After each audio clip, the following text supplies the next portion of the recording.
sebaiknya karyawan perusahaan memiliki keahlian untuk bisa untuk bisa memberikan jasa kepada konsumen. Tapi kalau misalnya low contact, bisa perilaku si pegawai ini bisa dikontrol melalui peraturan yang ada.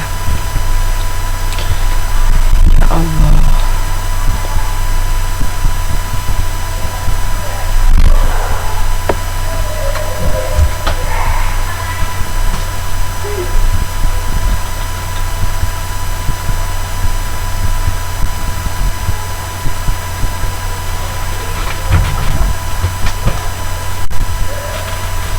Kalau peran sarana penunjang itu alat untuk menunjang proses jasa. Halo, saya kembali. Bahwa internetnya menyedihkan.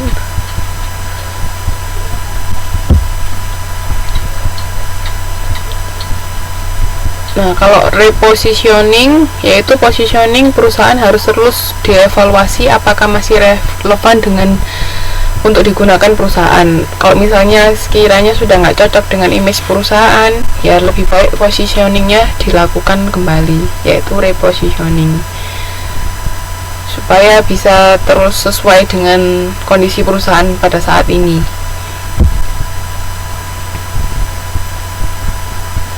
Nah, kalau diferensiasi yaitu tindakan merancang kesatuan perbedaan yang berarti untuk membedakan tawaran jasa dengan perusahaan pesaing.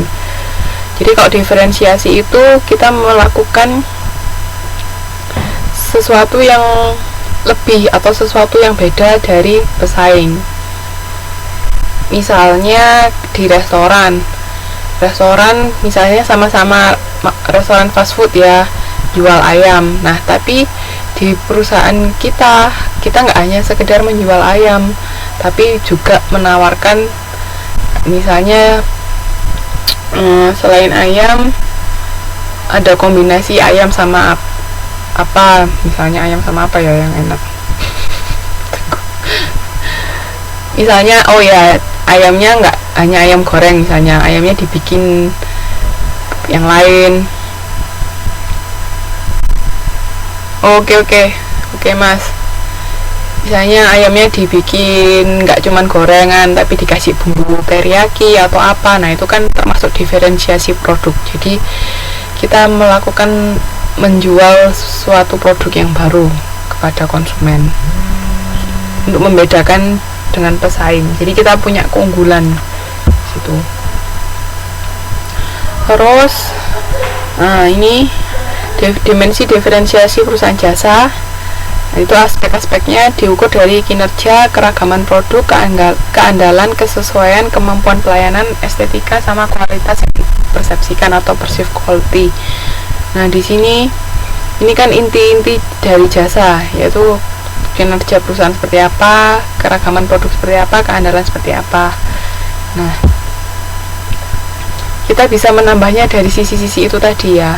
Kalau diferensiasi, misalnya tadi di sini ini kan dari jasa inti, kita bisa tadi kalau yang misalnya ayamnya tadi ditambahin jadi ada bumbunya, itu berarti kan keragaman produk.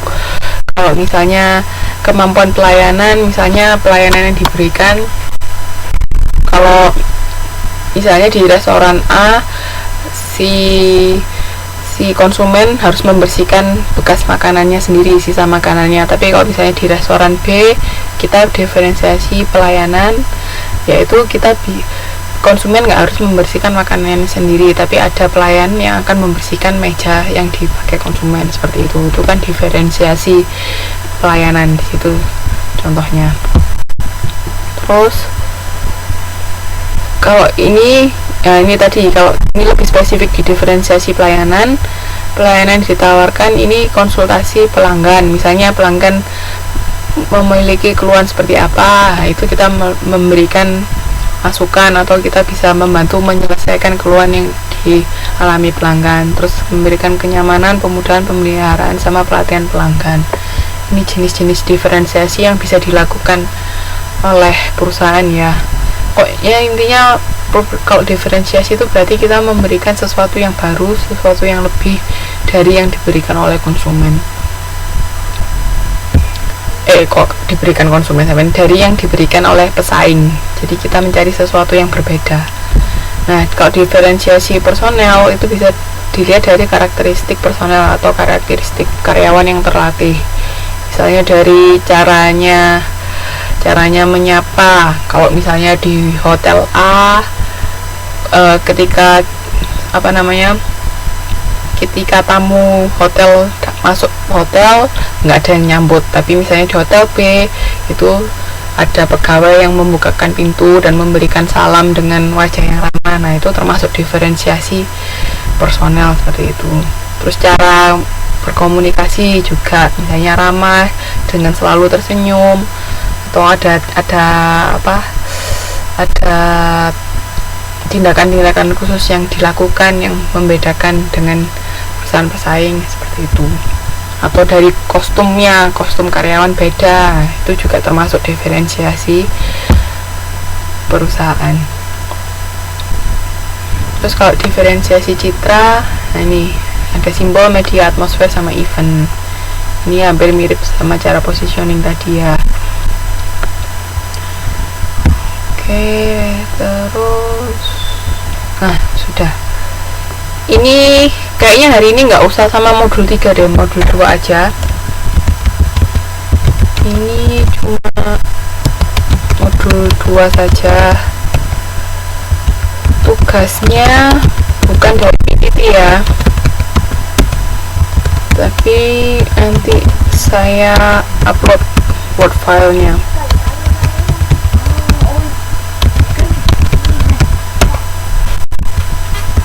Jadi nanti mbak-mbak sama mas-mas bikin perusahaan sendiri, perusahaan baru. Jenis perusahaannya sudah saya beri masing-masing. Jadi setiap orang nanti perusahaannya beda-beda. Ada yang misalnya restoran, ada yang karaoke, ada yang salon, ada yang tempat les, macam-macam.